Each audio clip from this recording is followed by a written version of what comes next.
Hello my lovely Scoobs, it's History here. After months and months of waiting, Ninjago Dragons Rising has finally dropped! In the US. I'm still saucy there, go justice for the UK folk. Anyway, I personally thought that this new series was amazing, and I'm here today to discuss my thoughts, questions, theories, and opinions on the series for your guys' entertainment. So, with all that said, let's get into it. Just before we begin the video though, I would like to say a big thank you to all of you guys that supported my animatic and got my channel to 50 subscribers. It honestly meant the world to me, and I've never had a video reach 1k that quickly, so for that I say thank you from the bottom of my heart. And also just a big thank you to any of you guys that subscribed and supported the channel in any way, and with that, let's move on to the video. So, I know we were all a bit worried going into this new show, and I don't think I can't not cover this. Ninjago is a very nostalgic show for a lot of people, myself kind of included, and seeing that the original ninja had disappeared and we now had two new protagonists and a very changed world, I think scared quite a lot of people, but boy, all my worries had somewhat subsided by the time I got to like the second episode. Even though the ninja were gone, the show still felt like Ninjago, which was something I was personally quite worried wouldn't happen. I think the merge was quite necessary as the world of Ninjago had been explored to its full potential, and all the seasons were becoming quite similar and dry, especially when the show spanned for 12 years. Combining in the realms in the merge was great, and a clever way to expand the world and open up for new potential for Ninjago as a show going forward. Even adding Aaron and Sora was a great move. The ninja definitely would need new heroes, especially from a story standpoint. They had only ever protected Ninjago, so attempting to protect all the new realms would be quite a challenge, and they would probably need a little bit of help. And even though the show was centered around the new characters of Aaron and Sora, the original ninja weren't side characters and still got a good deal of focus, especially towards the end. They were still treated as protagonists and weren't just pushed inside in favour of the new characters, which I think resulted in an amazing balance of old and new. Although Dragons Rising was marketed as a new show and was more geared towards attracting a newer audience, the show also stayed true to the original lore and dropped in little references to the older seasons for fans to spot. Something I personally really liked was that Kai was also around with Lloyd since the beginning, because Kai has spent so long being a side character when he was originally the main character of the whole show. I love that he got some main character treatment, even if it was just for a short while. I also loved the training scene in episode 3 and the fact they referenced the pilots, with Lloyd telling them to complete the training course before he finishes his cup of tea. By the way, can we appreciate Lloyd's love for tea, because I love tea in an unhealthy amount, as it is what fuels my soul, and I love Lloyd, so clearly it's meant to be. Also, this series made me love Lloyd even more than I already did, and I don't think that was something that could physically happen, but here we are.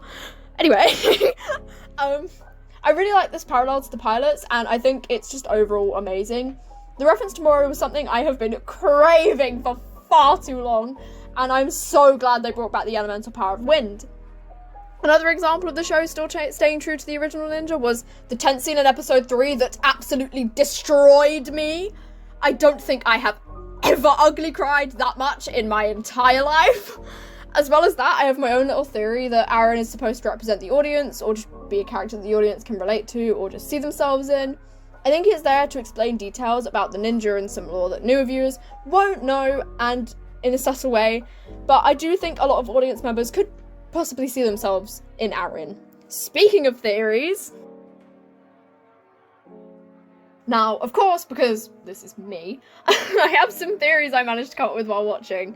They're not like groundbreaking with lots of hard evidence, but I managed to come up with some pretty cool concepts. The first theory is about the merge quakes, and why trying to close them is a bad idea. Since the merge, the world has completely changed, and with change that brings new challenges, and by that, I mean the merge quakes. So, assuming that the merge is a completely natural occurrence, a bit like a natural disaster or something that was inevitably going to happen, thanks for trying to warn us there, Woo, the merge quakes are most likely a natural side effect, and by closing them, Kai and Lloyd are just preventing the inevitable and therefore making them worse and more uncontrollable. If a realm wants to occupy a certain space, it's going to, whether they like it or not, hence why shutting the merge quakes down is only going to make them worse and more frequent. My second theory is one that I'm kind of the most proud of. Is if there are source dragons, aka dragons that awaken an elemental power, is there an Oni counterpart? As we learn in Crystallize, there are dragon and Oni counterparts to each ability, such as dragon form and Oni form. So, could someone with Oni blood harness dark magic from an Oni? I don't really know what the only counterpart to elemental power is, but theoretically, if we go along with the known lore of Ninjago, there should be a source Oni out there somewhere. Another mini theory I just came up with: what if the reason all the realms merged with Ninjago specifically was because after crystallized, the balance between good and evil has not been restored? Therefore, being that Ninjago's balance is so fragile, the shift ultimately caused the merge. And my third and final theory is, what if Imperium was built by the defectors from the first realm? This one doesn't really hold water since Imperium was obviously a realm before the merge happened, but in fairness, maybe these defectors travelled realms before the merge using dragons, since dragons are the only beings that can ferry between realms, and went back their old ways of using dragons for power. I quickly picked up on the fact both civilizations use or have exploited dragons as a means of their own gain, and maybe some people who didn't like the new way of life in the first realm took off in search of a different realm and continued using dragons in a new realm known as Imperium. Also, both civilizations capture dragons in similar ways with grapple guns, except Imperium are a lot more advanced, and maybe some of them have seen other realms before the merge and used their technology to improve their own. Not too sure on this one, but if they were related, I think that'd be super cool. Once again, they don't have all the groundbreaking evidence, just some thoughts. Even though this series is great, I still had quite a few questions I really hope will be answered in part 2. First of all, who built the second bounty? If Kai took the original bounty to explore the merged realms and Lloyd didn't know how to build, who built the second bounty? Unless Pixel or someone built it before the merge and by some miracle it survived, but still that doesn't make sense, although I doubt this will ever get answered in part 2. Also, the 2 moons are never really explained.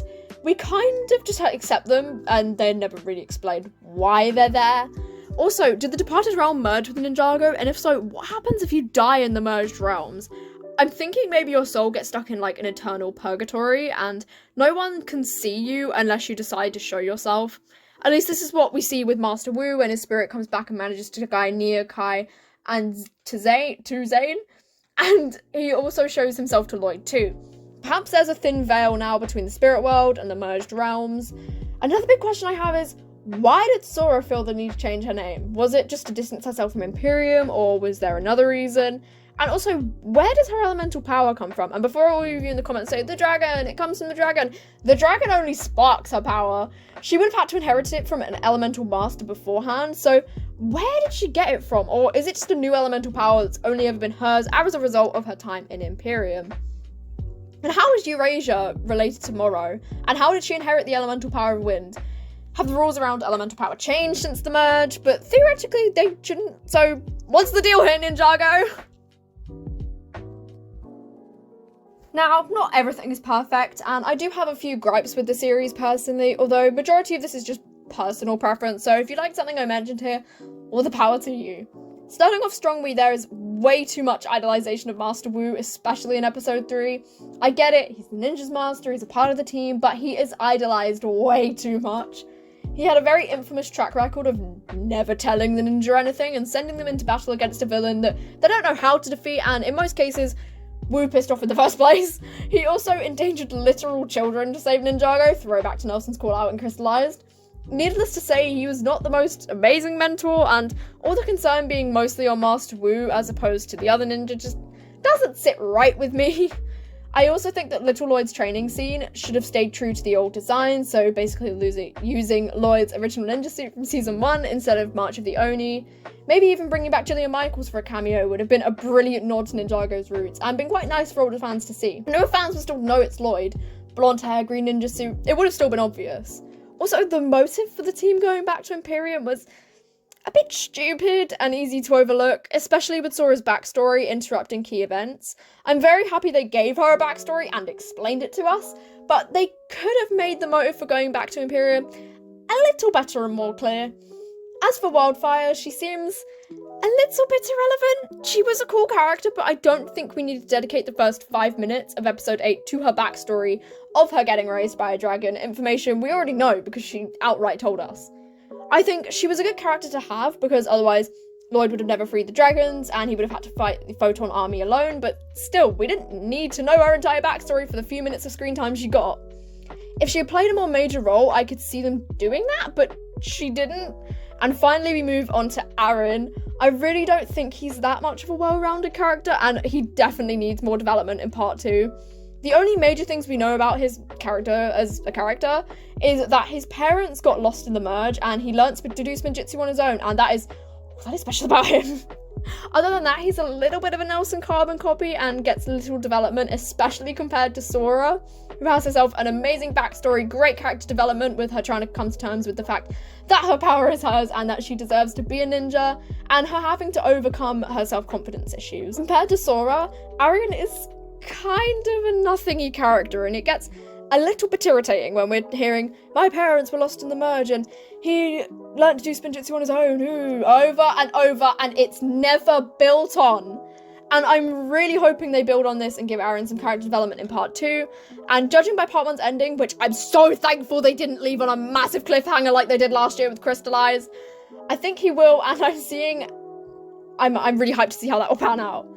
But seeing as Aaron was set up to be a major character in this new show, it's slightly disappointing that he didn't get any development, at least for now. Okay, I've talked a lot about what I didn't like, so let's move on to things that I did like that I haven't already mentioned. First off, I'll say that I absolutely love the little group of Aaron, Sora, Ryu, and Lloyd. I genuinely thought that they were all so adorable together and just a great little group. Something else I loved about them is that they all learned from each other, including Lloyd, which was lovely to see and I really enjoyed watching. And even though I just talked about Aaron's flaws for 2 minutes, I loved him and Sora's friendship and how when he saw that she was frustrated and upset, he just gave her a hug. Like, that's so adorable. In my notes, I likened them to MK and May from Lego Monkey Kid, and seeing another bestie duo was brilliant. I don't think I could not mention this, but the fact I predicted Master Lloyd for Ninjago 2023, when I thought up Ninja Kids, I was like, this is so unlikely to happen, and then I managed to predict Master Lloyd, on top of all my other random predictions. In all seriousness, I loved seeing Lloyd rise to the role of Master while I sat behind my screen smugly, and it was really interesting route for his character and his development, when the fact he kept falling down and being a dumbass when he was trying to be serious was just adorable and made me love him more. But still, I predicted Master Lloyd. That was me. The final thing I wanted to touch on was Master Wu's spirit. Another thing I managed to predict. Now, I might be biased because I'm a spiritual girly, but I thought it was a really cool route and touched on something that's never really been explored in Ninjago before. I really hope in future seasons Master Wu continues to live on as a spirit and guide the ninja when they really need it, like he did with Lloyd in episode 9. He's also 1,000 years old, so realistically, how much longer can he live? I am also just a massive fan of spirits and ghosts and all that stuff, so this is just a really personal preference, but I would definitely think it'd be cool to see more of this in the future. And that wraps up my final thoughts on Dragons Rising. Overall, this new show defied my expectations and was surprisingly a really interesting new take on my comfort show. I really enjoyed that it left room for speculation and also made sure that it still felt like Ninjago, as well as paid respects to the older seasons and the pre-established lore. As for my predictions for part 2, I think Aaron will get more character development, I'm praying. The ninja finally find Jay and Cole. Oh my god, how I've missed Jay. I don't think Imperium will be destroyed, but maybe they will just accept defeat for a while, but I guess we'll just have to wait until part 2 drops to find out if I've managed to predict anything else. Remember before you go to hit that subscribe button, it really helps the channel out. Thank you guys so much for watching, and I will see you in the next one. Bye!